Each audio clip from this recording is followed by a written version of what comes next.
Hello, so today I'll be doing a review on AMX-006 Gaza-Delta or Gaza-D from I believe Double Zeta series 1/144 scale. Here's what it looked like. Here's the pilot. This was made in 1986, before my time, and it retails for 600 yen. Here's the side of the box. And transform into a mobile armor.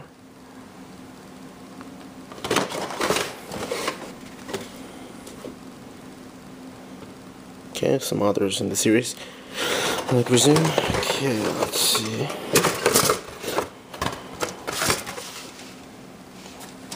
Again, even though these are glued together kit, Bandai start to use polycaps for these.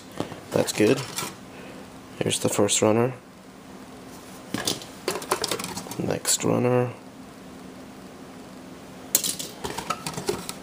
A very nice mold for an old kit.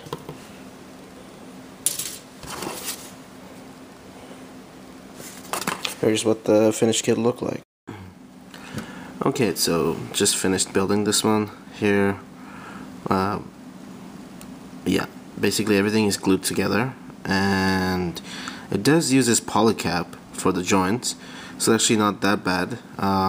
This is a straight build, obviously.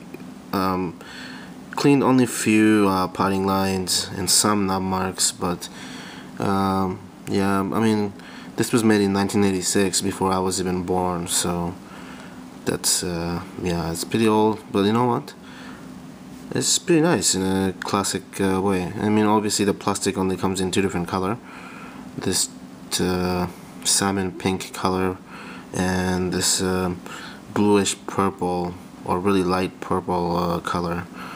And you get two beam sabers and one open hand, right hand, and another extra manipulator for a little bit different pose, but in terms of posing, I would say don't bother unless you're like an advanced modeler and can modify kit. Then go ahead, have fun. But for me, this is just gonna stay like this. The cannon rotates on the side. The hand rotates too, actually, but I'm not gonna bother. This cannon can go up, like it can go up and down. Yeah, like I said, this one requires like severe painting. Like you have to do pretty much, you have to paint everything.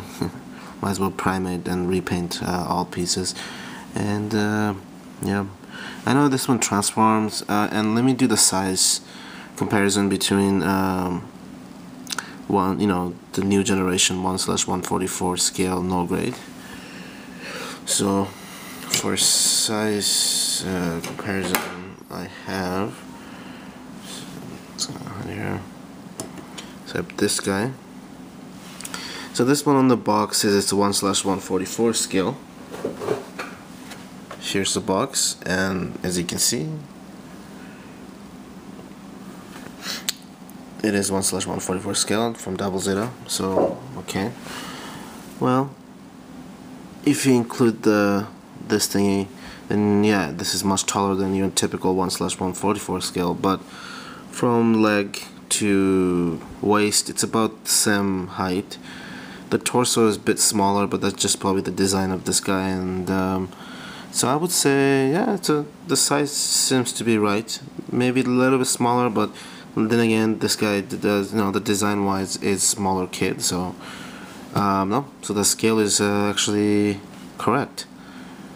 Oh yeah, this is my custom painted Titan from Age series, for those of you who are wondering why it looks weird. Yeah, I didn't like the red, so I painted it with the forest green, something like that. I don't know. Anyway, so today we're gonna talk about this guy. The video of this guy is already on my channel. Just search Titan, or sorry, not Titan, Titus, and you would see. Okay, here we go. Yeah, so I mean, these are like $4 or $5 kit, so I highly recommend getting it just for the, if you want to try out what the classic kit look like. So here we go. Or if you want a challenge. I mean, I'm so used to building a newer kit. Try to build this guy was a nightmare. It's, the parts don't fit properly. I mean, they're actually really still amazing. I mean, to think about that, even back then, Bandai had pretty decent technology, because even though I just said that the parts don't fit properly, I mean, they do, compared to like other like kit that was released back in the day from other company, like a Revol or any other Western company's kit. They have a fitting problem, or but anywho, yeah. So also, yeah, you have to glue it together. So when you're gluing, you have to make sure that you don't get the glue on excess glue on the pieces. If you do, then you gotta sand it out and all that fun stuff. Also, you would lose pieces because you thought you glued them, then you leave it lying around, and yeah, it just goes somewhere. But I still had a lot of fun. I mean, this is basically a piece of history right here. This is not, and I don't think Bandai ever released a proper high grade for this. I don't think so. Yeah. So, I mean, after building this guy now, I just really want to build the high grade if Bandai do release it.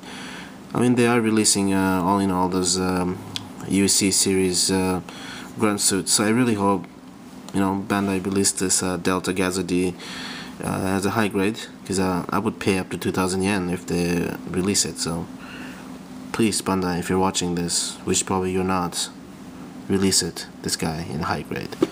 Anywho, so yeah, so let me know what you guys think on the comment below. And yeah, after watching Prime 92's review of one of the other classic kit, I decided to build this guy. I was like, that's pretty interesting. I have the kit, might as well try it out. So yeah, I definitely like it. I'm probably gonna be building more and more of these classic kit, but just not frequently, because it takes a long time to build them.